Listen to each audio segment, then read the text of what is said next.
Praise the lord. హల్లెలూయా. దేవునికి స్తోత్రం. హల్లెలూయా. మహాఘనుడును మన రక్షకుడునైన యేసుక్రీస్తు శ్రేష్టమైన నామమునకు మహిమ కలుగును గాక. దేవునికి స్తోత్రం. హల్లెలూయా. ప్రభువునందు ప్రియులారా, ఈ రాత్రి కాలం వేళ లైవ్ ద్వారా దేవుని వాక్యాన్ని వింటున్నటువంటి ప్రతి వానికి నా హృదయపూర్వకమైన వందన. దేవుని మహా ఉచితమైన కృపలో ప్రతిదినం ప్రభువు మనలను ప్రేమిస్తూ మన ఎడల ఆయన వాత్సల్యతను చూపిస్తూ దినదినము వాక్యము ద్వారా ప్రభువు మనతో మాట్లాడుతూ ఉన్నాడు. దేవునికి స్తోత్రం. హల్లెలూయా. ఈ దినములు బహు భయంకరముగా ఉన్నాయి. మరణం వెంటాడుతున్న దినములుగా మనం ఈ దినాలను చూస్తూ ఉన్నాం. నిజముగా ఎంతో మంది ఈ కరోనా భయముతో భయపడుతూ ఉంటే అనేక మంది ఈ వైరస్ బారిన పడుతూ ఉన్నారు. దేవుని మహాకృప అనేక మంది కోలుకుంటూ కూడా ఉన్నారు. ఈ దినములు ఎంత భయంకరంగా ఉన్నాయి అని అంటే, నేను మొన్న ఒక 4-3 రోజుల క్రితం ఒక న్యూస్ చదివాను.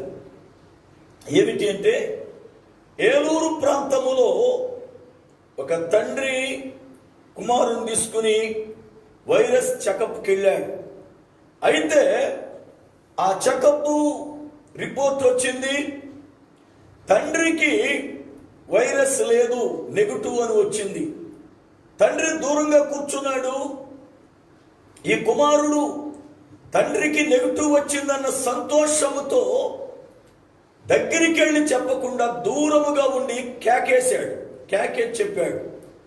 కేకేసి చెప్పే సమయానికి తండ్రి నాకు పాజిటివ్ వచ్చిందేమో అని భయపడి ఆ కంగారులో గుండె ఆగి చనిపోయాడు.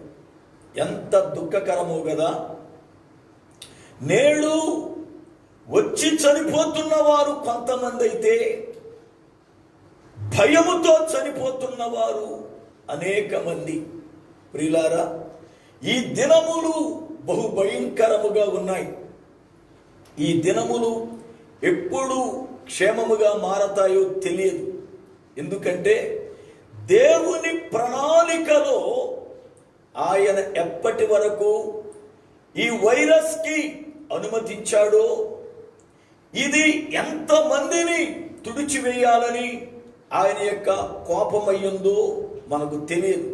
అందును బట్టి దేవుని కృపలో జాగ్రత్తగా ఉండడము తప్ప వేరే మార్గమే దీనికి కనబట్టలే. మీరు బాగా గమనించండి, ఎక్కడ చూసినా వైరస్ కంట్రోల్ అవ్వక ప్రతి దేశములో లాక్డౌన్ పెట్టేస్తున్నారు. అయితే ఇలాగే ఇంకా కొంతకాలం లాక్డౌన్ నడిస్తే వచ్చే విపత్తు ఏంటో తెలుసా? క్షామం ప్రారంభమవుతుంది, అనగా కరువు ప్రారంభమవుతుంది. కారణం ఏమిటి అనంటే, ఆహార పదార్థాలు పండించేవారు ఉండరు. ఈ లాక్డౌన్ వల్ల వ్యవసాయాలు ఆగిపోయాయి. ఈ పరిస్థితులలో ప్రజలు పునరా తినడానికి ఆహారము ఉండని పరిస్థితులను, క్షామాన్ని ఎదుర్కోబోతున్నాం రాబోయే దినాల్లో. ఒకవేళ చాలా మంది అనుకుంటారు, మా దగ్గర డబ్బు ఉంది, మాకేం భయం లేదని. డబ్బుంటే నువ్వు తినడానికి ఆహారం ఉండాలిగా, డబ్బును తినముగా. ఆహారం పంట లేకపోతే ఏం తింటాం? రేపు రాబోయే దినాల్లో ఆర్థిక పరమైన భయంకరమైనటువంటి సంక్షోభాన్ని ప్రపంచం ఎదుర్కోబోతుంది. ఈరోజు చూడండి, అవకాశం ఉన్నంత మట్టుకు ఇతరులకు సహాయం చేసేస్తున్నాం. వాళ్ళు బాగుపడాలి, వాళ్ళు బాగుండాలి అని మంచిది. కానీ కొన్ని దినాలు ఇలాగే గడిస్తే సహాయం చేయడానికి కూడా ఏమీ ఉండవు. ప్రభుత్వాలు కూడా అవకాశం ఉన్నంత వరకు పులారా సహాయపడుతున్నాయి, కానీ రేపు ప్రభుత్వం కూడా సహాయం చేయని రోజులు వస్తాయి. అప్పుడు ఎవరు సహాయం చేసే పరిస్థితి లేదు. ఒకవేళ ప్రక్క రాష్ట్రానికో ప్రక్క దేశానికో వెళ్ళి కాస్త తప్పు చేద్దామంటే వాళ్ళ పరిస్థితి అలాగే ఉంటుంది. అనగా రాబోయే దినాల్లో ఓ ప్రక్కన ఆహారపు కరువు, ఓ ప్రక్కన ఆర్థిక సంబంధమైన సంక్షోభం, మరొక ప్రక్కన పులారా ఆరోగ్యపరమైనటువంటి సమస్యలు తలెత్తుతాయి. అనగా మన ముందు ఉన్న దినాలు ఘోరమైన దినాలు. క్రీస్తు పూర్వం 700 సంవత్సరములో ఆమోసు అనే భక్తుడు ప్రవచించాడు, దినములు చెడ్డవి కనుక బుద్ధిమంతుడు ఊరకుండాలి అని. ఇప్పుడు క్రీస్తు పూర్వం 700 సంవత్సరాల క్రితం దినములు చెడిపోయాయి అని ప్రవచించాడు. ఈ దినాలు చూస్తూ ఉంటే ఘోరముగా పాడైపోయిన దినాలే. ఒక ప్రక్కన వైరస్ విజృంభణ చేసి భయపడేవాళ్ళు భయపడుతూ ఉంటే, త్రాగేవాళ్ళు త్రాగుతున్నారు, తినేవాళ్ళు తింటా ఉన్నారు, వ్యభిచారం చేసేవాళ్ళు వ్యభిచారం చేస్తూ ఉన్నారు, మోసకృత్యాలు చేసేవాళ్ళు మోసకృత్యాలు చేస్తూ ఉన్నారు. ధనం మీద ఆశ కలిగిన వారు ఏదో ఒక రకంగా సంపాదించేయాలని వాళ్ళు ఆశతో పరిగెడుతున్నారు. ఎవరికి కూడా అయ్యో మనం ప్రాణం పోతే తరువాత పరిస్థితి ఏమిటి, మనము చనిపోతే అసలు ఏమవుతుందాం, ఎక్కడికి పోతున్నాం, మరణించిన మానవుడు ఏమైపోతూ ఉన్నాడు అన్నటువంటి ఆలోచన, మరణాన్ని ఏ రీతిగా మనము ఎదుర్కోవాలి అన్నటువంటి ఆలోచన నేటి దినాలలో ఎవ్వరికి కనపట్టలే. ఎప్పుడు చూసినా ధన సంపాదన, శరీర వ్యామోహం, జీవపు డంభం, ఈ మూడే నేటి దినాల్లో ప్రియులారా కనబడుతున్నాయి.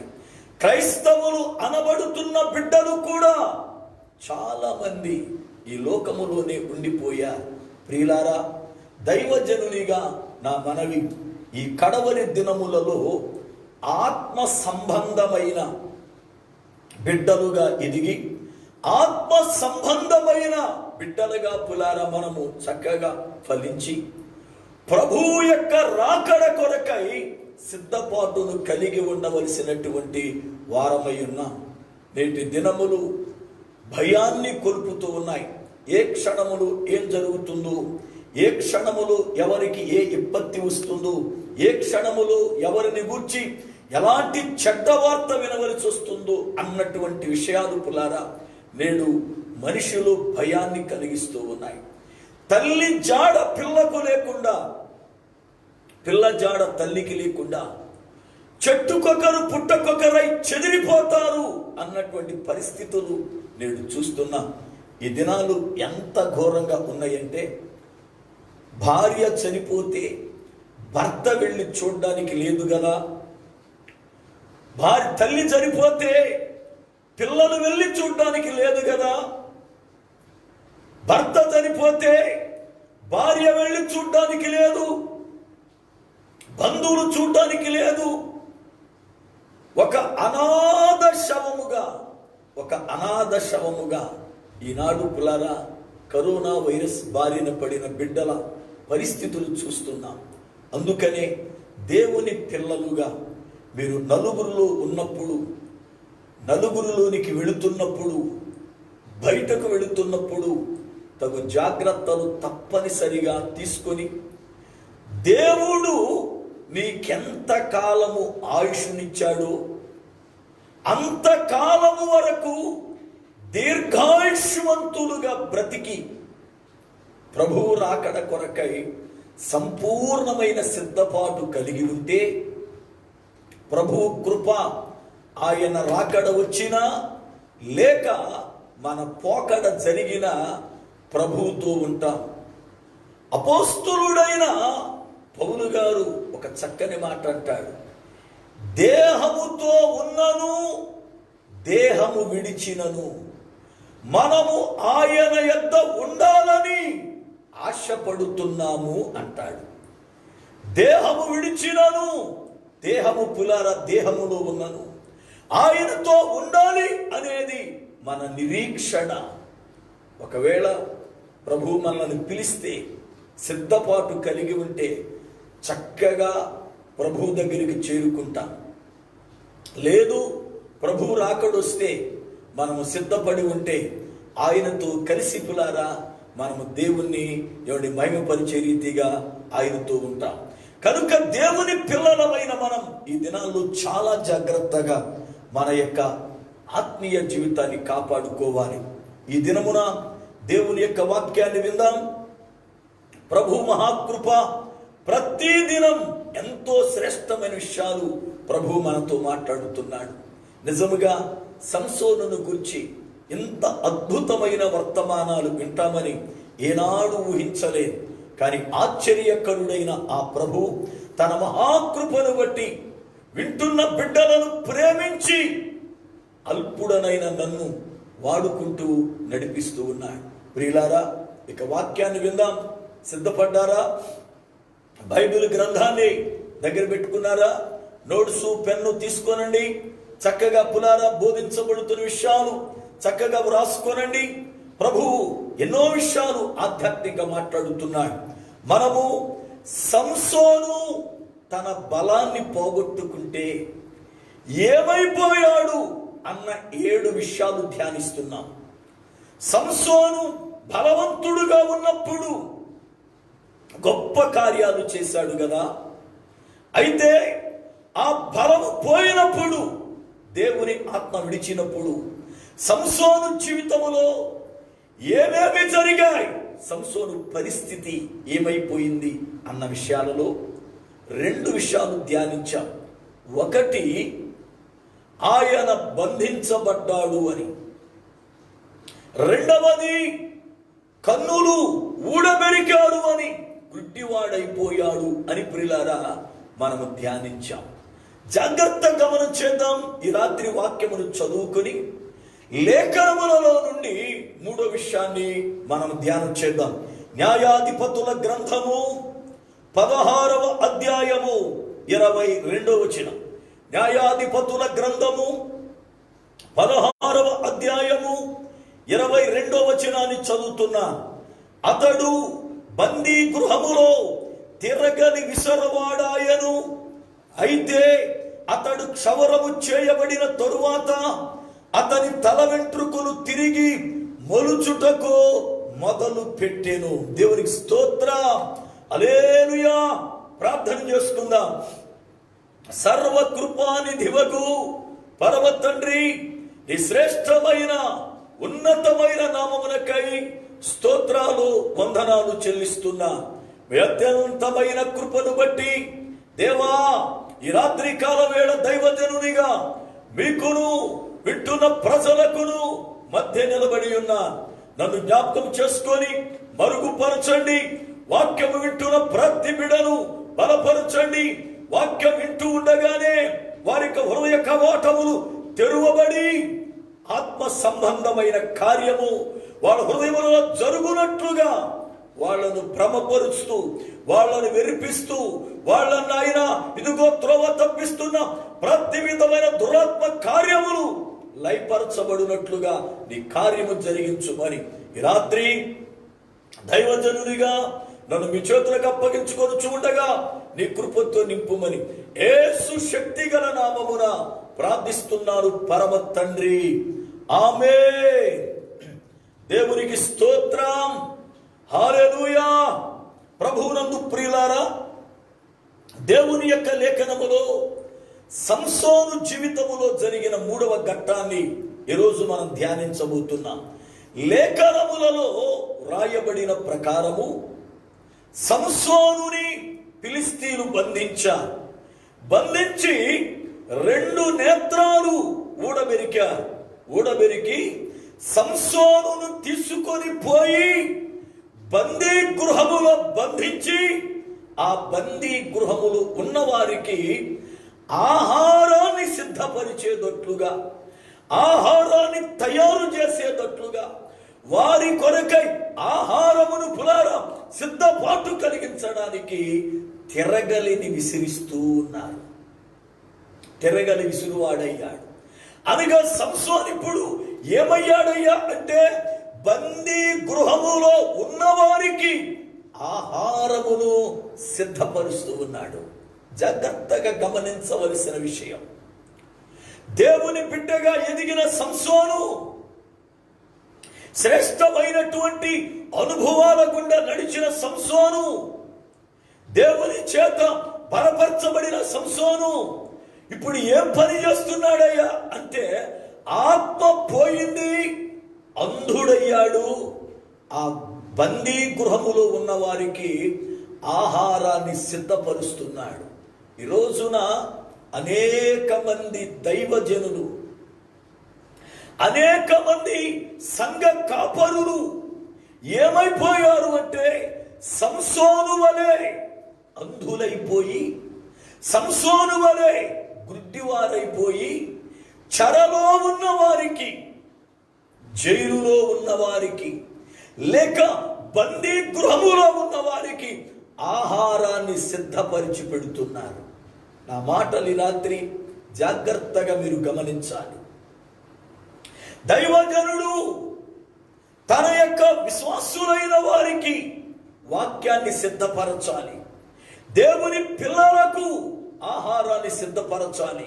అయితే దైవజనుడు గుడ్డివాడై, దైవజనుడు నేత్రాలు పోగొట్టుకుని, దైవజనుడు చూపును కోల్పోయి ఇప్పుడు ఆహారం ఎవరికి సిద్ధపరుస్తున్నాడై అంటే బందీ గృహములో ఉన్న వారికి, అనగా చెరసాలలో ఉన్న వారికి ఆహారం సిద్ధపరుస్తున్నాడు. అనేక మంది దైవజనుల యొక్క ఆత్మీయ చూపుని, ఆత్మీయ నేత్రాలను అపవాది ఊడబెరికాడు. అందుకనే అనేక మంది సంఘ కాపరులకు తన సంఘ బిడ్డల యొక్క ఆత్మీయ స్థితి తెలవట్లే. తన ఆత్మీయ పిల్లలు ఎలా ఎదుగుతున్నారో, సంఘములో ఏం జరుగుతూ ఉందో, సంఘం ఏ రీతిగా బలపడుతూ ఉందో, సంఘం ఏ రూపముగా మారుతుందో ఇవి గమనించలేకపోవడానికి గల కారణం దైవజనులు ఆత్మీయ అంధత్వములో ఉన్నారు. సంసోను నేత్రములు శత్రువులైన ఫిలిష్తీయులు ఊడబెరికినట్లుగా అపవాది కూడా ఒకప్పుడు ఆత్మపూర్ణులై, ఒకప్పుడు బలవంతులుగా ఉండి, ఒకప్పుడు దేవుని పక్షమున కార్యాలు చేసిన సేవకులను అపవాది బంధించి, వారిని ఓడించి, వారి కన్నులు తీసివేసి, వారిని గుడ్డివాదిగా చేసి, వారి చేత ఇవాళ బందీ గృహములు అనగా చెరసాలలో ఉన్న వారికి ఆహారాన్ని సిద్ధపరుస్తున్నాడు. జాగ్రత్తగా నా మాటలు గమనించండి. అనేక మంది దైవజనులు ఇవాళ వాక్యాన్ని బోధిస్తున్నారు కదా, అనేక మంది దైవజనులు వాక్యాన్ని సిద్ధపరుస్తున్నారు. అనేక మంది దైవజనులు వాక్యాన్ని పురారా సంఘానికి పెడుతున్నాం అనుకుంటున్నారు, సంఘములో బిడ్డలు వింటున్నారు అనుకుంటున్నారు. అయితే పురారా నీ సంఘము ఒక జైలులాగా ఉందన్న సంగతి నీకు తెలుసా? నీ సంఘం ఒక చెరసాలలాగా ఉంది. నీ సంఘం ఒక చెరసాలలాగా ఉంది. సంఘం చెరసాలలాగా ఉండటం ఏమిటి అని అంటారా? అవును, ఈనాడు సంఘాలు పురారా దేవుని ఆలయాలుగా లేవు. పేరుకు దేవుని ఆలయాలే, కానీ దానిలో ఉన్నవారు ఎవరు తెలుసా? చెరసాలలో ఎవరైతే ఉంటారో అలాంటి వారే నేటి సంఘాలలో ఉన్నారు. అందుకనే దేవాలయాలు పులారా, దేవుని మందిరాలు దొంగల గుహగా మారిపోయాయి, జైళ్లుగా మారిపోయాయి. యేసు ప్రభు అన్నారు, నా మందిరాన్ని మీరు దొంగల గుహగా మారుస్తారా? నా మందిరాన్ని మీరు దొంగల గుహగా చేస్తారా అని పులారా ప్రభు మాట్లాడాడు. ఈ రోజున జైళ్లను అపవాది పిల్లారా, జైళ్లను అపవాది ఎక్కడ పెట్టాడు తెలుసా? సంఘాలలోనే పెట్టాడు. సంఘాలలోనే ఈ రోజున పిల్లారా జైలు వాతావరణం కనపడుతుంది. ఎందుకు కనపడుతుందో కొన్ని విషయాలు ఈ రాత్రి జ్ఞాపకం చేస్తా. బాగా గమనించండి. చెరసాలలో ఎలాంటి వ్యక్తిత్వం కలిగిన వారు ఉంటారు, జైలులో ఎలాంటి వారిని రక్షణ కార్యాలయం వారు పెడతారు, ఆ యొక్క శిక్ష ఎలాంటి వారికి పడుతూ ఉందో, జైలులో ఎలాంటి కేటగిరీ ఉన్నవారు ఉన్నారు, ఒక్క 7 విషయాలు చెబుతా. బాగా గమనించాలి. ఈ రోజున జైలులో 7 రకములైన వ్యక్తిత్వాలు కలిగిన వారు ఉన్నట్లుగా నేటి సంఘాలలో కూడా ఈ 7 రకాల వ్యక్తిత్వాల ప్రజలు కనపడతారు. అందుకనే సంఘం జైలులాగా మారిపోయింది. ఇప్పుడు సంఘం అనే ఆ జైలులో ఉన్నటువంటి వారికి, సంఘం అనేటువంటి చెరసాల్లో ఉన్నటువంటి వారికి, సంఘము అనే బందీ గృహములో ఉన్న వారికి కాపరి అనే దైవజనుడు ఆహారాన్ని సిద్ధపరుస్తూ పెడుతున్నాడు. ఆహారాన్ని సిద్ధపరిచి, కారణమేమి అంటే ఆ దైవజనుడికి కళ్ళు లేవు, ఆ దైవజను నేత్రాలు పెరికివేయబడ్డాయి. సంఘములో ఉన్నవారు ఎలాంటి వారు ఉన్నారు? సంఘములో ఉన్నవారు జైల్లో ఉన్నటువంటి లక్షణాలు కలిగిన వారేనా? లేక నా సంఘములో దేవుని పిల్లలు ఉన్నారా? నా సంఘములో దేవుడు ఇష్టపడిన ప్రజలున్నారా? నా సంఘము ఎలాగుంది? దేవుని ఆరాధించే పరిశుద్ధ స్థలముగా ఉందా, లేక నా సంఘము జైలులాగా ఉందా అని చూడ్డానికి కాపరికి నేత్రాలు లేవు. కాపరి నేత్రాలు పెరిగివేయబడ్డాయి. అపవాది ప్రియులారా కాపరి నేత్రాలు తీసివేశాడు అపవాది. ఈ యుగ సంబంధమైన దేవత వారి మనోనేత్రముల గుడ్డితనము కలుగజేసి సంఘ సేవకుని కన్నులు పెరికేశాడు. అందుకు ఇప్పుడు దైవజనుడు ఎవరికయ్యా ఆహారం పెడుతున్నాడు, ఎవరికయ్యా ఆహారం సిద్ధపరుస్తున్నాడు అంటే బంధకాలలో ఉన్నటువంటి ఖైదీలకు, అనగా చెరలో ఉన్న ఖైదీలకు ఆహారం సిద్ధపరుస్తున్నాడు. సంఘములో జైలులో ఉన్న వాళ్ళ, జైలులో ఉండే తత్వాలు కలిగిన వారందరూ నేటి సంఘాల్లో ఉన్నారు. బాగా గమనించాలి. 7 విషయాలు చెబుతానని చెప్పాను.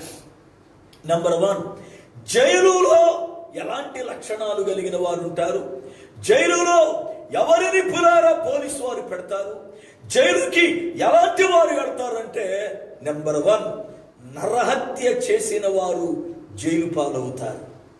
నరహత్య చేసిన వారు జైలు పాలవుతారు. అనగా ఆ మనిషిని విషమిచ్చి చంపని, కత్తి పెట్టి చంపని, లేకపోతే ఆ మనిషిని యాక్సిడెంట్ చంపని, ఏదైనా చేయని ఒక మనిషిని హత్య చేసిన వ్యక్తి, స్త్రీ గాని పురుషుడు గాని బాలుడు గాని వృద్ధుడు గాని ఎవరైనా కానీ అతడు పులార చెరసాలలో ఉంటాడు బంధించబడి. కారణం అతడు హత్య చేశాడు అని రుజువైతే అతడు చెరసాలకు వెళ్తాడు. ఈ మధ్యన మనం ఎన్నో న్యూస్లు వింటున్నాం కదా. ఈ మధ్యన పులారా ఒక న్యూస్ విన్నాం కదా, స్త్రీలు పరాయి పురుషులతో అక్రమైన సంబంధాలు కలిగి సొంత భర్తనే పులారా వేరే వారి యొక్క చేత లేక ఎవరితో అక్రమైన సంబంధం ఉందో అతని సహకారముతో చంపి పులారా ఏమి ఎరగనట్లుగా, పైగా వాళ్ళ శవం దగ్గర ఏడ్చి సమాధి చేస్తున్నటువంటి మోసకారులు ఉన్నారు. వాళ్ళు పట్టబడి జైలు పాలవుతున్నారు. మన పాపము నువ్వు హత్య చేసిన తరువాత ఎప్పుడైనా పట్టుకుంటుంది. ఈ మధ్యన ఒక న్యూస్ నేను చదివాను. ఎందుకంటే నాకు పేపర్ చదవడం ఇష్టం, నువ్వు చూడడం కన్నా చదవడం బాగా ఇష్టం. పేపర్ చదువుతాను నేను. అయితే గుజరాత్ ప్రాంతంలో ఒక వ్యక్తి అనుకోకుండా ఒక వ్యక్తిని చంపాడు. చంపినటువంటి వ్యక్తి ఆ వ్యక్తి పునారా పారిపోయాడు. పోలీసు వారు అప్పటి నుండి ఆ వ్యక్తి కొరకు ఎదుగుతుంటే 38 సంవత్సరాల తర్వాత ఆ వ్యక్తిని పట్టుకున్నారు. ఆశ్చర్యము కదా. అతడు స్వాములలో కలిసిపోయాడు. అనుకోని పరిస్థితుల్లో అతను ఒక చోట కూర్చొని ఉంటే పోలీసు వారికి అనుమానం వచ్చి అసలు ఎవరు నువ్వేంటి అని ఆరాధిస్తే 38 సంవత్సరాల క్రితం ఒక వ్యక్తిని చంపి తప్పించుకు తిరుగుతున్న వ్యక్తిని తెలుసుకుని ఇప్పుడు అతన్ని జైల్లో పెట్టారు. అంటే ఆశ్చర్యం ఏం తెలుసా, మన పాపము ఎన్ని ఏళ్ళు గతించినా మనలను పట్టుకుంటుంది, మనం పట్టుకుంటుంది. సంఖ్యాకాండములో పునారా 32వ అధ్యాయం 23వ వచనం మనం చూస్తున్నప్పుడు మోషేతో దేవుడు మాట్లాడుతూ మన ఇశ్రాయేలు గురించి మాట్లాడుతున్నప్పుడు మోషే అంటాడు, మీ పాపము మిమ్మును పట్టుకొనును, మీ పాపం మిమ్మల్ని పట్టుకొను. ఎన్ని ఏళ్ళు గడిచినా అది పట్టుకుంటుంది. వాళ్ళ చాలా మంది హత్య చేసి నన్నెవరు పట్టుకోలేదు అనుకుంటున్నారు. నేను చాలా తెలివిగా చంపాను నా భర్తని, నేను చాలా తెలివిగా చంపాను నా భార్యను, నేను చాలా తెలివిగా చంపాను నా బిడ్డల్ని, నేను చాలా తెలివిగా చంపాను నా యొక్క పులార వారిని అనుకుంటూ ఉన్నాను. ఒకసారి భీమవరంలోనే జరిగిన చిన్న సంఘటన చెబుతా. భీమవరం దగ్గర చిన్నమేరం అనే గ్రామం ఉంది. దానిలో ఒక హైందవ దేవాలయములో పూజారిగా చేస్తాడు ఒక యవనస్తుడు. అయితే అతడు ఎవరికో డబ్బులు ఇచ్చాడు. ఆ డబ్బులు ఇచ్చినటువంటి వ్యక్తితో ఇతను గొడవ వచ్చింది. తిరిగి అడుగుతుంటే ఇవ్వట్లేదు. చాలా గందరగోళం అయింది. అయితే ఒకసారి ఇతనికి గొడవ వచ్చి చివరకరికి ఈ పూజారిగా ఉన్నటువంటి ఈయనే అతన్ని పులారా జూలపాలెం రోడ్లు పొలాలను చంపేశాడు. చంపేసి ఏమీ ఎరగినట్లుగా వచ్చి చిన్నమేరం దేవాలయంలో పూజ చేసుకుంటా ఉన్నాడు. అయితే పోలీసు వారి పులారా కుక్కల్ని తీసుకొచ్చి వారు పులారా వెరిఫికేషన్ మొదలు పెట్టారు. ఆ కుక్కలు డైరెక్ట్గా వచ్చి గుడిలో ఆ యొక్క పులారా పూజా కార్యక్రమం చేస్తున్న వ్యక్తి దగ్గర ఆగాయి. అప్పుడు పట్టుకుంటే అతడు ఒప్పుకున్నాడు, నేనే చంపానని. అనగా పులారా మనం అనుకుంటాం చాలాసార్లు నేను నరహత్య చేశా, ఇదిగో ఎవరు నన్ను పట్టుకోలేరు అని. కానీ వాక్యం అంటుంది, నీ పాపము నిన్ను పట్టుకుంటుందంతే, ఎన్ని సంవత్సరాల తర్వాత అయినా.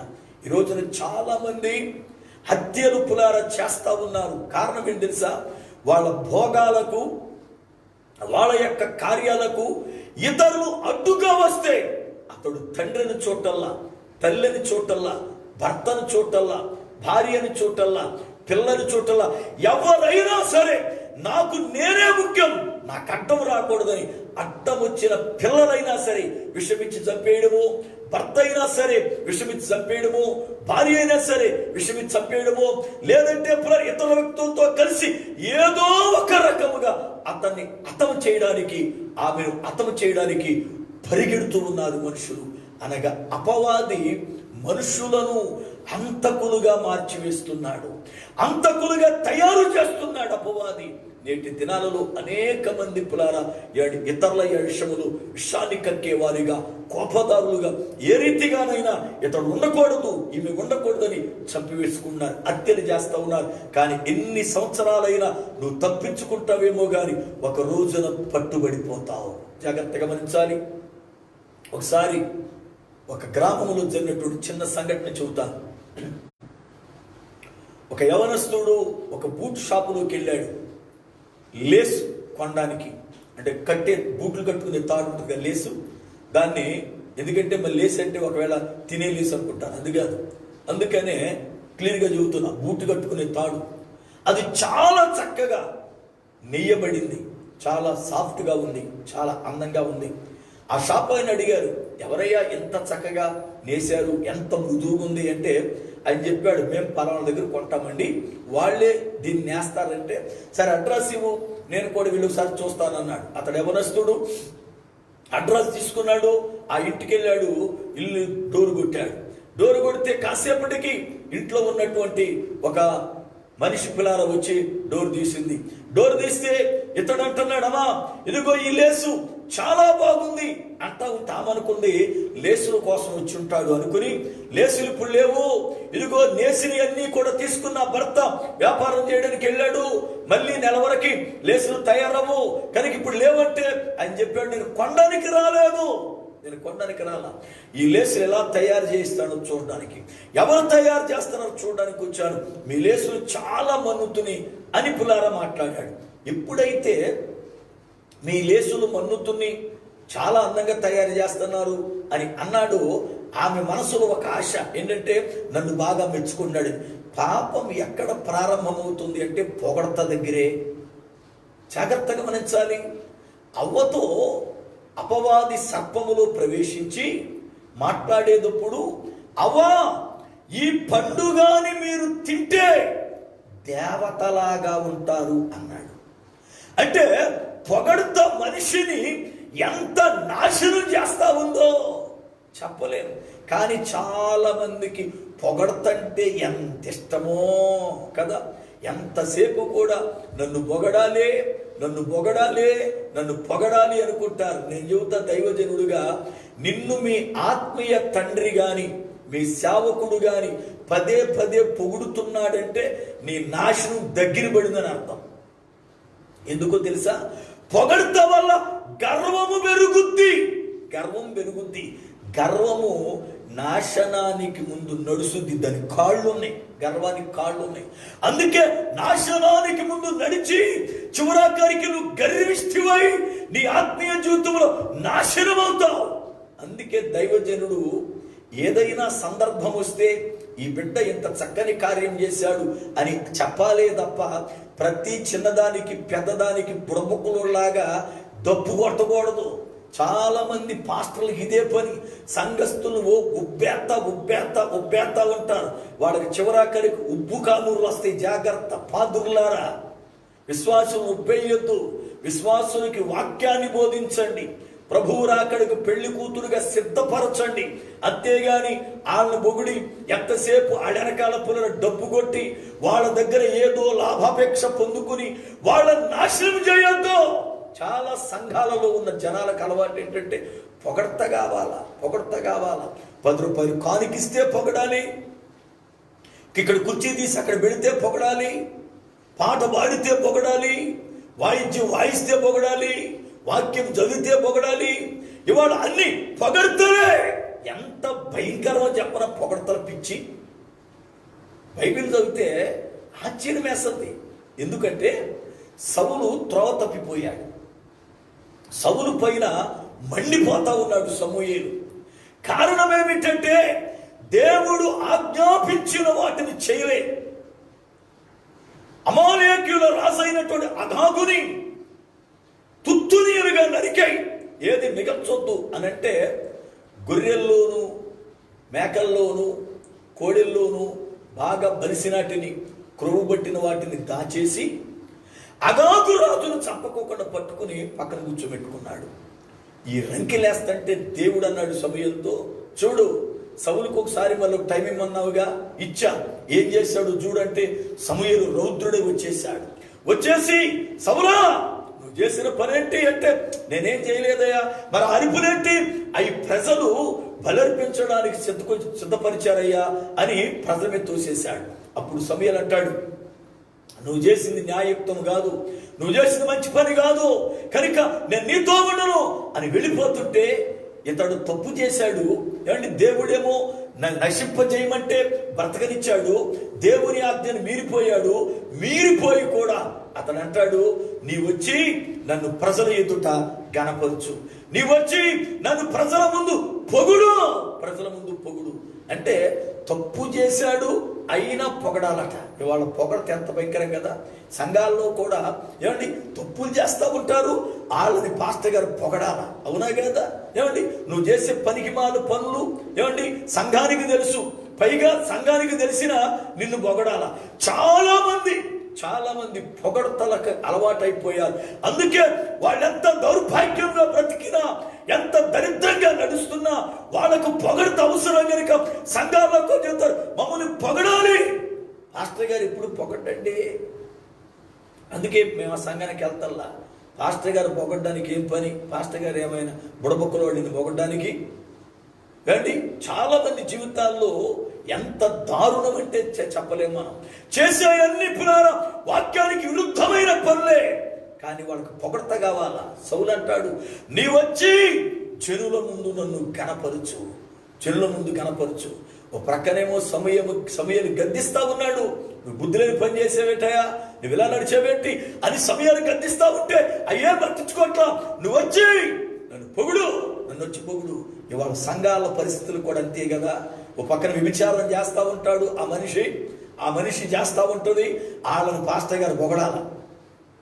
నిజం, వాళ్ళని పొగడాలి. ఆ మనిషి సంఘములో పులారా పనికి మాలిన పనులు చేస్తాడు, పనికి మాలిన పనులు చేస్తుంది, వాళ్ళని పాస్టర్ గారు పొగడాలి. ఎంత దరిద్రమైనటువంటి ఆలోచన మీరు ఆలోచించండి. పొగడుతా మనిషిని సర్వనాశనం చేస్తుంది. జాగ్రత్తగా గమనించాలి.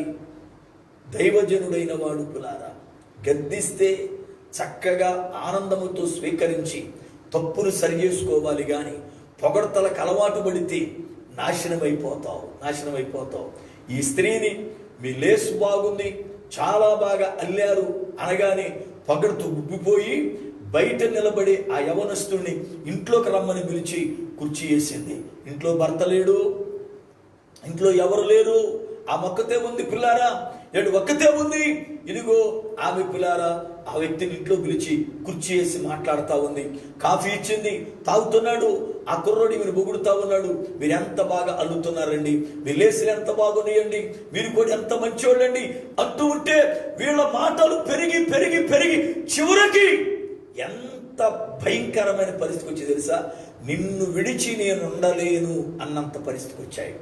బైబిల్ చెబుతుంది, విస్తారమైన మాటలలో దోషముండక మానదు. విస్తారముగా మాట్లాడితే, ఇరువురు మాట్లాడుకుంటే వాళ్ళ మాటల్లో దోషం ఉంటుందట. ఈ రోజున చాలా మంది గంటల తరబడి ఫోన్లో మాట్లాడుతూ ఉంటారు. కొందరు చూస్తాం రాత్రి 12 గంటలకు ఫోన్ చేసిన ఎంగేజే, ఎవరితో మాట్లాడతారో తెలవదు. పులారా పగలు చేద్దామంటే పగలు ఎంగేజే. చాలా ఫోన్లు ఈ రోజున పులారా విస్తారమైన మాటలకి పులారా తావైపోయినాయి. చాలా మంది విస్తారమైన మాటలు, బైబిల్ అంటుంది విస్తారమైన మాటలలో దోషముండక మానదు. ఎంతవరకు ఉపయోగమో అంతవరకు మాట్లాడు. ఏది కావాలో అది మాట్లాడు. ఎలా మాట్లాడాలో అలా మాట్లాడడం నేర్చుకో. అంతేగాని పనికిరాని విషయాలు సాగదీసి పులారా ఇదిగో పనికి లేనటువంటి విషయాలు పులారా ఇతరులతో ఉపయోగం లేని వారితో పులారా మాట్లాడి నీ సమయాన్ని పాడు చేసుకుని, నీ హృదయాన్ని పాడు చేసుకుని చివరక్కరికి ఆత్మీయ జీవితాన్ని నాశనం చేసుకోవద్దు. చాలా మంది సంఘ బిడ్డలు పులా ఈ రోజుల్లో వీళ్ళ పరిస్థితులు ఏంటి తెలుసా? గుళ్ళోకి వస్తారు, వాక్యం వింటారు, ఇంటికి వెళ్ళిన తర్వాత ఇదిగో ఈ రోజున ఆరాధన ఎంత బాగా జరిగింది, ఇదిగో పాటలు ఎంత బాగా పాడారు కొయిరి బిడ్డలు, లేక ఆరాధన దైవజనులు ఎంత బాగా నడిపించారు, యవనస్తులు లేక ఆరాధన ఎంత బాగా నడిపించారు, మన దైవజనుడు ఎంత చక్కగా దేవుని వాక్యాన్ని బోధించాడు, పరిశుద్ధాత్ముడు సంఘములో ఎంత ప్రభావాన్ని చూపాడు అని ఈ విషయాలు పులారా ఇతరులతో పంచుకోరు. మందిరానికి రాని వారితో పంచుకోరు, లేక భర్తతో చెప్పరు, భార్యతో చెప్పరు, పిల్లలతో చెప్పరు, తల్లితో చెప్పరు. సంఘానికి రావడం, బయటికి వెళ్ళగానే వెంటనే వాళ్ళ ఫ్రెండ్స్ ఉంటారు కొంతమంది, వాళ్ళు పనికిమాలోళ్ళు. ఈ మనిషే పనికిమాలోడు అనుకుంటే వాళ్ళంతకన్నా గొప్ప పనికిమాల రకం అది. వేరే సంఘాలు ఉంటారు. ఈ మనిషి గుళ్ళో విన్న దాని గురించి చెప్పదు.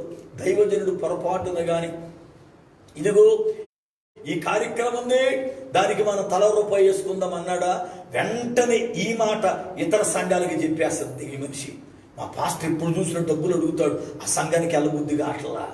పాస్టర్ ఏమైనా బిల్డింగ్ కట్టడానికి అడిగాడా? వెంటనే యవనస్తుడు ఇతర సంఘాల పిల్లలకి చెబుతాడు, మా పాస్టర్ అని చెప్పు నాకు పాట ఇవ్వడం, నన్ను గద్దిస్తాడని. అయిపులారు చెప్పి ఏం చేద్దామని? సంఘం దేవుని శరీరము కదా, నువ్వు శరీరాన్ని ఎగతాళి చేస్తున్నావా? సంఘాన్ని నవ్వులు పాలు చేస్తున్నావా? సంఘములో ఉన్న శ్రేష్టమైన విషయాలు మానేసి పనికిరాని చెత్త ఆ గంటల తరబడి చెబుతూ ఉంటాం. చాలాసార్లు చూడండి, చర్చిలో మనం పూర్తి చేసుకుని చర్చి నుండి బయటికి వెళ్ళక ముందే అట్నుంచి ఫోన్ వస్తుంది, మీ చర్చిలో ఇలా జరిగిందంటే ఇవాళ ఎంత స్పీడ్గా ఎలా వెళ్ళింది నాయన, పాస్టర్ గారు ఇంకా చర్చిలోంచి బయటికి రాలేదు, ఎలా వెళ్ళింది? లైవ్ చూపించే వాళ్ళు ఉన్నారు సంఘాలు. ఇలాంటి బ్యాచ్ సంఘానికి చీడ.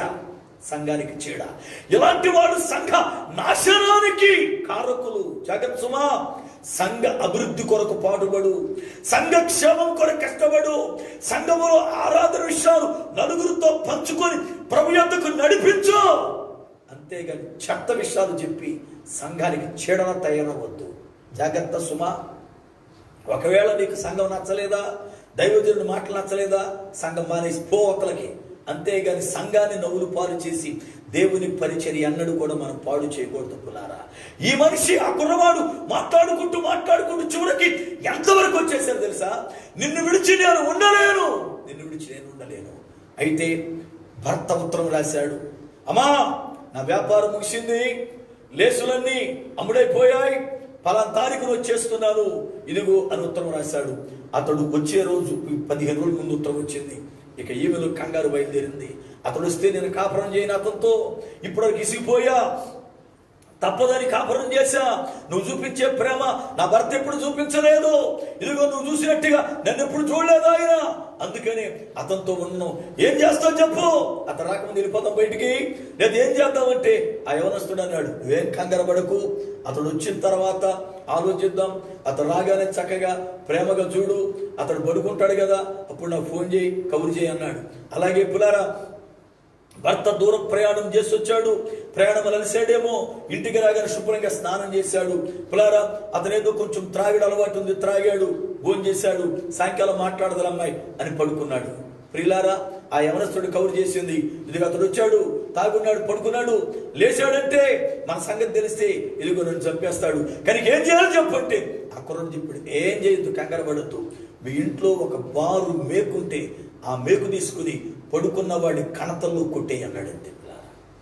ఆ అమ్మాయి వెనకాయ ముందు ఆలోచించలే, అమ్మాయి మనిషి ఏం ఆలోచించాలా, ఒక బారు మేకు తీసుకుంది, తన భర్త పండుకునుంటే ఆ పండుకున్న వాడిని తల్లో పెట్టి కొట్టేసింది.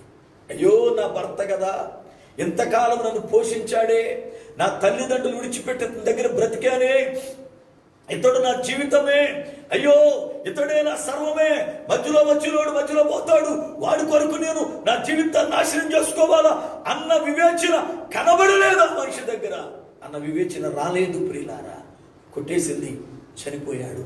కుర్రడు కబురు చేసింది, ఏం చేద్దామంటే భయపడకు, ప్రొద్దుగుకుని తీసుకెళ్లి సమాధి చేద్దామన్నాడు. పులారా ప్రొద్దుగుకింది, ఆ కుర్రవాడు వచ్చాడు. రాత్రి 10-11 అయిన తర్వాత నెమ్మదిగా పులారా ఒక గోను సంచులు చుట్టేసి తీసుకెళ్లి సమాధి చేసేసారు. వచ్చేసారు పులారా, అందరికి ఊరెళ్ళాడు అనుకున్నారు, అందరు కూడా రాలేదని పులారా సభ సాటింపేసింది. అయితే 15 సంవత్సరాలు గడిచిపోయినాయి. 15 సంవత్సరాలు గడిచిపోతే జరిగినటువంటి పరిస్థితి తెలుసా? ఆ యవనస్తుడు ఈ అమ్మాయి దగ్గర పులారా డబ్బున్నంత వరకు, ఈ అమ్మాయి దగ్గర అందం ఉన్నంత వరకు, ఈ అమ్మాయి దగ్గర ఆరోగ్యం ఉన్నంత వరకు ఈమెతో ఉన్నాడు. సడన్గా వదిలేసి వెళ్ళిపోయాడు. సడన్గా వదిలేసి వెళ్ళిపోతే పిల్లలు ఇప్పుడు కళ్ళు కనపడిన పరిస్థితి వచ్చింది.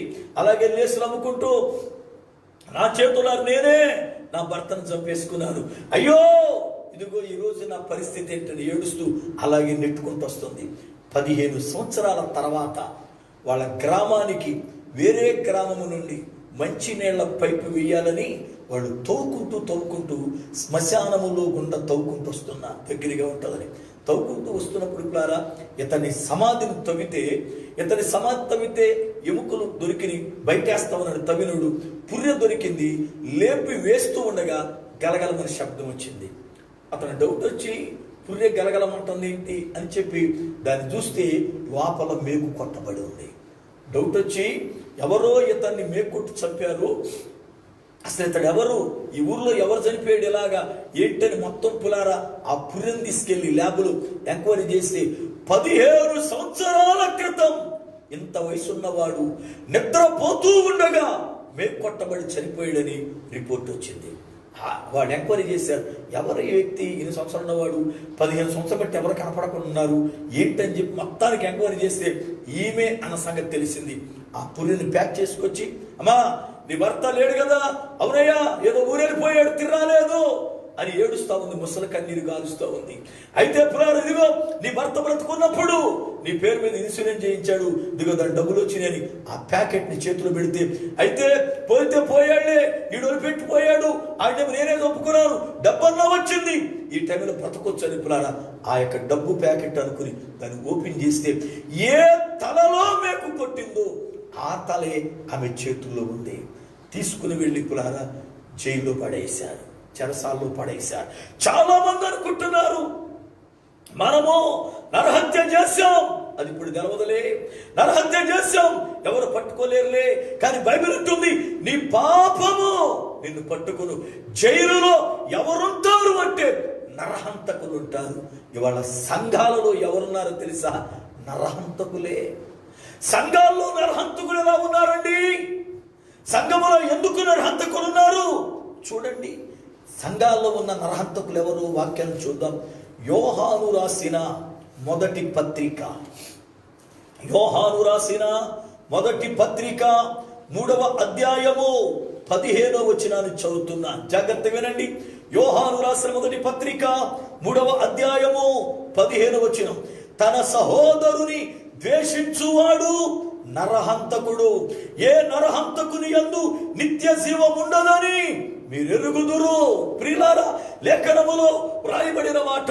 ఎవడు భక్తుడిని యోహాను అంటాడు, తన సహోదరుని ద్వేషించువాడు నరహంతకుడు.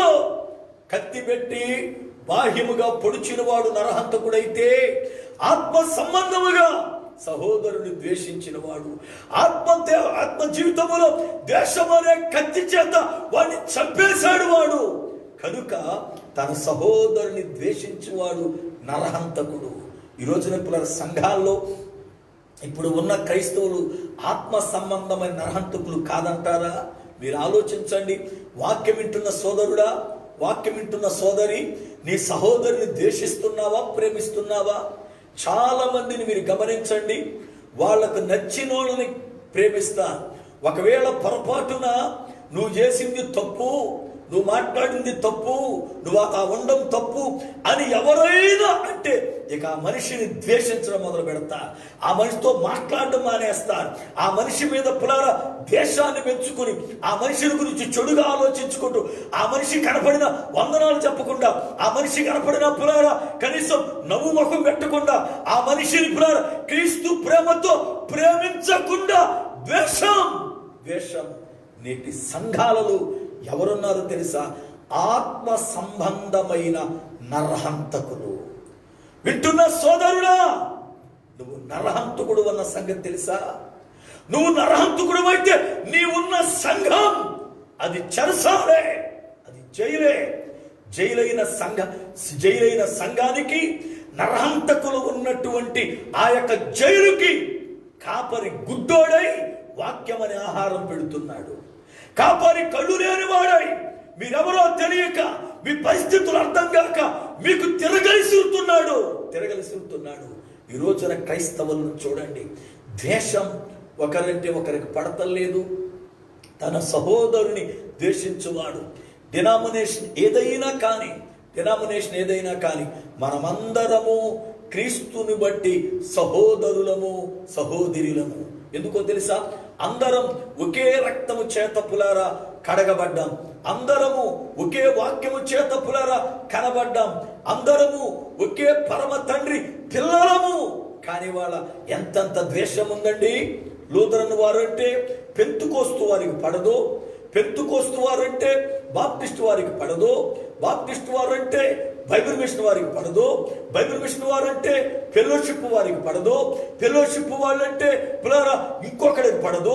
ఇలాగున క్రైస్తవులలోనే ఈ సంఘం అంటే ఆ సంఘానికి పడదు, ఆ సంఘం అంటే ఈ సంఘానికి పడదు, ఈ దైవజనుడు అంటే ఆ దైవజనుడికి పడదు, ఆ విశ్వాసులు అంటే ఈ విశ్వాసునికి పడదు.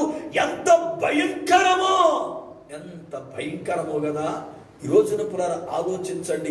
సంఘములో ఎవరయ్యా ఉన్నది అంటే నరహంతకులు, సహోదరులను ద్వేషించేవారు ఎంతో మందిని చూస్తూ ఉంటాం. ఇవాళ పులారా సహోదరులు ప్రేమించాలి అని వాక్యం బోధిస్తుంటే, ఒకరిని ఒకరు మీరు ప్రేమించుకొనుడి అని ఆజ్ఞను ప్రభువు చెబితే, ఈ రోజున మనం ఏం చేస్తాం తెలుసా? దానికి వ్యతిరేకముగా ఒకరిని ఒకరు ద్వేషించుకుంటున్నాం. ఓ పాస్టర్ గారు అంటాడు, ఆయన వస్తే నేను రానని అంటాడు. ఒకసారి నన్ను ఒకరు మీటింగ్ పెట్టి పిలిచారు. మీటింగ్ పిలిస్తే ఆయన పరిచయం ఉన్నటువంటి సేవకులను, అయ్యా మీ సంఘాలతో రండి, ఇదిగో ఆ పాస్టర్ గారు మీ ద్వారా పరిచయం అయ్యాడు కదా, కనుక మీరు వచ్చి వాక్యం ఇందురు చక్కగా బలపరచబడతామంటే ఒక దైవజనుడట, ఆయన మీటింగ్ మేము రాం, అసలు ఆయన నోటి మాటలు మేము వినం, ఆయన మాకొద్దు అన్నారట. ఆయన చెప్పి బాధపడ్డాడు. నేను అన్నాను, నన్ను ద్వేషించట్లేదు, నన్ను పంపిన వాడిని ద్వేషిస్తున్నాడు. నన్ను పంపినవాడు దేవుడు, నన్ను పంపినవాడు. ఒక దైవజనుడు ద్వేషించడం అంటే అర్థం తెలుసా? ఆ దైవజనుడిని పంపిన దేవుణ్ణి ద్వేషిస్తున్నామని. ఆ దైవజనుడి మాటలు పురారా ద్వేషిస్తున్నామంటే అర్థం తెలుసా? ఆ దైవజనుడు మాటలు పురారా ద్వేషిస్తున్నామంటే ఆ దైవజనుడి మాటలు యథార్థమైతే అవి వాక్యము గనుక, వాక్యమై ఉన్న క్రీస్తుని ద్వేషిస్తున్నాం మనం. ఈరోజు అనేక మంది ఒకరిని ఒకరు ద్వేషించుకోవడం, ఒకరిని ఒకరు పబ్లిక్గా పులారా ఏమంటే కామెంట్ చేసుకోవడం. ఈ రోజున ఈ మీడియా వచ్చిన తర్వాత సేవకులు, విశ్వాసులు దరిద్రులాగా తయారయ్యారు. ఏంటి పులారా, మీడియా యొక్క ముఖాముఖిగా వాడి విమర్శించ, వీడు వాడి విమర్శించ. ఎంత భయంకరమో! ఈ రోజున విమర్శలే తప్ప పులారా సద్విమర్శ కనపడతల్లా, తనని తాను విమర్శించుకునేవాడు కనపడతల్లా, తనను తాను నేనేమై ఉన్నాను అని పరిశీలన చేసుకునేవాడు కనపడతల్లా. ఎదట వారిని ద్వేషించడమే బైబిల్ చెబుతుంది, నీ సహోదరుని ద్వేషించువాడు ఎవరయ్యా అంటే నరహంతకుడు. ఇవాళ సంఘాల్లో ఎవరున్నారో తెలుసా? నరహంతకులు. అందుకే సంఘాలు చెరసాలైపోయాయి. చెరసాలైపోయిన సంఘాలకు దైవజనులు గ్రుడ్డోళ్ళై ఆహారాన్ని సిద్ధపరుస్తున్నాడు. జాగ్రత్తగా గమనించాలి. బాహ్యముగా గుడ్డివారుగా 4 కేటగిరీస్ వారు కనపడతారు మనకి. ఎవరు అంటే, ఒకటి పుట్టుకతో గుడ్డివారు ఉంటారు. వారు పుట్టుకతోనే దేవుడు వాళ్ళకి ఆ యొక్క చూపునివ్వక పుట్టుకతోనే గుడ్డివారిగా ఉన్నవారు ఉంటారు. రెండవది యాక్సిడెంట్లుగా, అంటే ఊహించని హఠాత్ పరిణామముగా కళ్ళు పోయిన వారు ఉంటారు. కొంతమందికి బీపీ వచ్చి కళ్ళు పోతాయి, ఆపరేషన్ ఒక్కొక్కసారి ఫెయిల్యూర్ అయి కళ్ళు పోతాయి, యాక్సిడెంట్ ఏదో జరిగి కళ్ళు పోతాయి, ఏదో కళ్ళకి తగిలి కళ్ళు పోతాయి, ఊహించకుండా ఏదో కళ్ళల్లో పడి కళ్ళు పోతాయి. అనగా యాక్సిడెంట్లుగా ఊహించని రీతిగా కన్నులు పోయిన వారు గుడ్డివారు ఉంటారు. మూడోది ఇతరుల చేత గుడ్డివారిగా మార్చబడేవారు ఉంటారు. అనగా వాళ్ళ మీద ద్వేషముతో వాడి కన్నులు పీకేయాలి, వాడి చూపు ఉండకూడదని పట్టుకుని నేత్రాలు పీకివేయబడతాయి. బైబిల్ గ్రంథంలో సంసోను నేత్రాలు అవి పీకివేయబడ్డాయి కదా. అంటే ఇతరుల చేత అంధులైపోయిన వారు ఉన్నారు. నాలుగవది, వారు గుడ్డివారు కాదు గాని గుడ్డివారిగా బ్రతుకుతూ ఉంటారు, గుడ్డివారిగా నటనాడుతూ ఉంటారు. యేసు ప్రభువారు పరిచయులను చూసి, శాస్త్రం చూసి మాట్లాడిన మాట ఏమిటి తెలుసా? గుడ్డి పరిచయుడా, గుడ్డి శాస్త్రి, నీవు గుడ్డివాడవు. ఎందుకంటే నీకేమీ కనపడవు, నువ్వు అంధుడివి అని గద్దించాడు. నేటి దినాల్లో అనేక మంది ఎలాంటి గుడ్డితనం కలిగిన వారున్నారు. పరిశుద్ధ గ్రంథం బోధిస్తుంది, సంసోను పులారా నేత్రాలు తీయబడిన తర్వాత అంధుడైపోయాడు. ఎవరికి పులారా ఆహారం సిద్ధపరుస్తున్నాడో తెలియదు, ఎవరిని చూడలేని పరిస్థితి పులారా. అయితే ఈ రోజున దైవజనుడు కూడా అంధుడైపోతే, ఆత్మను బాగొట్టుకుంటే, దైవ శక్తిని బాగొట్టుకుంటే అతడు కూడా గుడ్డివాడైపోయి ఎలాంటి వారికి వాక్యం చెబుతున్నాడు, ఎలాంటి వారి కొరకు ఆహారం సిద్ధపరుస్తున్నాడు, ఎలాంటి వారి కొరకు పరిచయం చేస్తున్నాడు తనకు అర్థం కాదు. చాలా మంది దైవజనులకు సంఘాల్లో ఉన్నవారు ఎలాంటి వాడు తెలుసు, నా సంఘములో ఉన్నవాడు ఫలానా వాళ్ళని తెలుసు, అయినా గుడ్డోడిలాగా ఆహారం సిద్ధపరుస్తుంటాడు. ఎందుకో తెలుసా? అదొక చెరసాలగా మారిపోయింది. ఈ రోజున జైల్లో పులారా ఉండే కేటగిరీలో మొదటి కేటగిరీ నరహంతకులు ఉంటారు. ఇంకా 6 కేటగిరీలు ప్రజలు మనం తెలుసుకోవాలి. దేవుని చిత్తమైతే రేపు రాత్రి పులారా మరలా దీన్ని మనం కొనసాగిద్దాం. ఎందుకో తెలుసా, ఈ రోజున సంఘాలు జైలుగా మారిపోయాయి. పులారా జైల్లో ఉండవలసినటువంటి ప్రజలు నేటి సంఘాల్లో ఉండి ప్రభుని ఆరాధిస్తున్నామని, ప్రభు పిల్లలమని గొప్ప గొప్పగా చెప్పుకుంటూ చివరాఖరికి వాళ్ళు పులారా నేరారోపణ పొందే పరిస్థితులు ఉంటాయి. నేరారోపణ పొందుతారు. జగత్సుమా, జైల్లో ఉన్న వారిపైన ఎలాగైతే నేరారోపణ జరిగిందో రాబోయే దినాలలో మన పైన నేరారోపణ జరగబోతుంది. యేసు ప్రభువు ఆ మాట చాలా స్పష్టంగా చెప్పారు. ఏమని తెలుసా, నేటి ఈ తరం మీద షాబా దేశపు రాణి నేరారోపణ చేయబోతుంది అన్నాడు. నేటి ఈ సమాజం మీద షాబా దేశపు రాణి నేరారోపణ చేస్తుందట. చూడండి, మత్తయి సువార్త 12వ అధ్యాయము 42వ వచనం పులారా, విమర్శ సమయమున దక్షిణ దేశపు రాణి ఈ తరము వారితో నిలువబడి వారి మీద నేరారోపణ చేయును. ప్రియులారా, ఈ యొక్క తరం వారి మీద దక్షిణ దేశపు రాణి అనగా షాబా దేశపు రాణి నిలబడి ఈ తరము వారు ఇలాంటి వారు అని నేరం మోపబోతుందట. ఈ రోజున మన మీద ఒకవేళ పులారా నేరం మోపుతుందేమో చూడండి. ఇతడు నరహంతకుడండి, ఈమె నరహంతకురాలండి, సహోదరుని ద్వేషించేదే.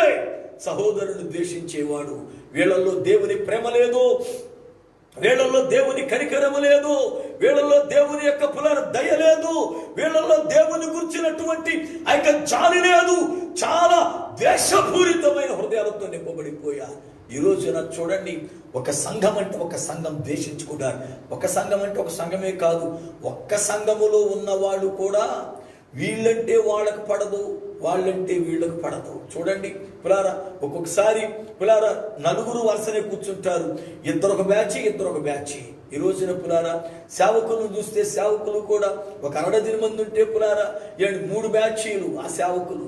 ఏమి కారణం అంటే ఒకరంటే ఒకరికి పడతల్లా. ఎందుకు ద్వేషమో తెలియదు, ఎందుకు పులారా అసూయ పెంచుకుంటున్నామో తెలియదు, ఎందుకు విషయాల్లో పులారా మన బలహీనమో తెలియదు. ఒక్కటి మాత్రం చెప్పగలం, ఏంటో తెలుసా, మనలో లోపాన్ని సరి చేసుకోకుండా దానిని ద్వేషంగా మార్చుకోవటమే దానికి కారణం. ఒకవేళ నీ సోదరుడు, అయ్యా నువ్వు చేస్తున్న తప్పండి, నువ్వు మాట్లాడుతున్న తప్పండి, నువ్వు వెళుతున్న తప్పండి, నీలో ఈ తప్పు ఉందండి అన్నాడు అనుకో, తెలియదయ్యా సరి చేసుకుంటాం అంటే సమాధానం కలుగుతుంది. అంతే తప్ప ఆ వ్యక్తిని ఇక దూరంగా పెట్టాం, ఆ వ్యక్తితో నేను ఇక మాట్లాడను, ఆ వ్యక్తి ఇదిగో నా గురించి ఎప్పుడు చెడు చెప్తాడు అని అతని మీద ద్వేషాన్ని పెంచుకుంటే నువ్వెవరో తెలుసా, నరహంతకుడివి, నరహంతకురాలవి. ఈ రాత్రి మనము ఆత్మ సంబంధులమైన నరహంతకులముగా ఉండకుండానట్లు సిద్ధపడదాం. ఎందుకు తెలుసా, వాక్యం అంటుంది, ఏ నరహంతకుని యందు నిత్య జీవం ఉండదు. ఏ నరహంతకుని యందు నిత్య జీవం ఉండదు. పిల్లారా, మనము నిత్య జీవం కలిగిన వారముగా ఉండాలని, నిత్య జీవానికి వారసులమవ్వాలని ప్రభువు ప్రేమించి మన కొరకై సిలువలో తన అమూల్యమైన రక్తాన్ని కార్చాడు, అమూల్యమైన ప్రాణాన్ని పెట్టాడు. అలాంటి ప్రభువు ప్రేమను మనం త్రోసివేసుకుని ప్రభు యొక్క కృపను కాలదన్నుకుని అల్పకాల భోగముల విషయమై ఇతరులను ద్వేషిస్తూ నిత్య జీవాన్ని పోగొట్టుకోవద్దు. నిత్య జీవాన్ని సంపాదించుకోవడానికి, నిత్య జీవం కలిగిన వారిగా ఉండడానికి సహోదర ప్రేమ కలిగి ఉందాం. పులారా, ఈ రోజున జైల్లో ఎవరయ్యా ఉంటారు అంటే నరహంతకులే. నేడు సంఘాలలో ఆత్మీయ నరహంతకులు ఉన్నారు. అలాంటి వారికి గుడ్డి బోధకుడు ఆహారాన్ని సిద్ధపరుస్తున్నాడు. ఈ రాత్రి నువ్వు ఎలాంటి బిడ్డవు, ఎలాంటి దైవజనుడవు పులారా పరిశీలన చేసుకుని ప్రార్థన చేసుకుందాం. ప్రార్థన. సర్వకృపానిధివగు పరమ తండ్రి, నీ పాదములకై వందనాలు స్తోత్రాలు చెల్లిస్తూ ఉన్నా. మీ మహా అత్యంతమైన కృపను బట్టి దేవా, ఈ రాత్రి కాల వేళ మీ లేఖనములలో నుండి దైవజనుడిగా నన్ను మరుగుపరిచి మాతో మీరు మాట్లాడినందుకై స్తోత్రాలు చెల్లిస్తున్నాను. అయ్యా, పరిశుద్ధమైన సంఘాన్ని అపవాది జైలుగా మార్చేశాడు స్వామి. జైలులో ఉండవలసిన రకరకమైనటువంటి స్వభావాలు కలిగిన వారు నేటి సంఘాలలో ఉన్నారు ప్రభువా. వాక్యం ద్వారా మీరు మాట్లాడుతుండగా చరి చేసుకునే కృపద ఇచ్చేయండి. వాక్యం ద్వారా మాట్లాడుతుండగా బలపరచండి. నేటి దైవజనులమైన మేము బాబు గుడ్డివారం అయిపోయి నాయన ఇదిగో నా తండ్రి పనికిరాని వారికి తిరగలిసిన వారం అయిపోతున్నాం. అయ్యా మీరు మాట్లాడారు, నా సేవకుడు తప్ప గుడ్డివాడు ఎవడు అని. ప్రభువా నిజమేనయ్యా, మేము అందులమైపోయాం, మేము గుడ్డివారం అయిపోయాం కనుక కృపను చూపండి. విత్తబడిన వాక్యం నీరు గట్టి ఫలింపు దయచేయండి. వాక్యం వింటున్న ప్రతి బిడ్డను దర్శించండి. వాక్యం వింటున్న ప్రతి బిడ్డను బలపరచండి. వాక్యం వింటున్న ప్రతి బిడ్డతో మీరు మాట్లాడి నీ కృప చేత వాళ్ళని ఆయన లేవనెత్తండి. మహిమ ఘనత ప్రభావమును మీకు చెల్లిస్తూ యేసు శక్తి గల నామమున ప్రార్థిస్తున్నాను పరమ తండ్రి, ఆమేన్. మన పరమ తండ్రి అయిన దేవుని ప్రేమ, ఆయన కుమారుడైన యేసు క్రీస్తు వారి కృప, పరిశుద్ధాత్మ దేవుని యొక్క అన్యోన్య సహవాసము, ఆయన సన్నిధి మనకును సకల పరిశుద్ధులకును సదాకాలము తోడయుండి నడిపించును గాక. ఆమేన్. ప్రభువునందు ప్రియులారా, ఈ రాత్రి కాలం వేళ లైవ్ ద్వారా దేవుని వాక్యాన్ని విన్న ప్రతి బిడ్డకు దైవజనునిగా నా హృదయపూర్వకమైన వందనాలు. దేవుని మహాకృపలో మీరు చక్కగా వాక్యం వింటున్నారు. అంతేకాకుండా వాక్యం విన్న తరువాత మీరు చక్కగా పులారా మీ యొక్క ఆనందాన్ని కామెంట్ ద్వారా తెలియపరుస్తున్నారు. అందును బట్టి దేవుణ్ణి స్తుతిస్తున్నారు. అలాగనే ఈ యొక్క పరిచర్య కొరకై మీరు ప్రార్థించండి. శుక్రవారం జరగబోయే యానివర్సరీ శ్రమలో కూడా దేవుడు తన అత్యంతమైన కృపను అనుగ్రహించినట్లుగా, అలాగే కోడి దేశములో ఆరాధనలు ప్రారంభించబడి చక్కగా ప్రజలు దేవుణ్ణి గణపరచున్నట్లుగా, వైరస్ సంపూర్ణముగా ప్రభువు తొలగించున్నట్లుగా, ఆయన కనికరము ప్రజల పైన ఉండునట్లుగా మీరు ప్రార్థించాలని దైవజనునిగా నా మనవి. అందరికీ వందనాలు.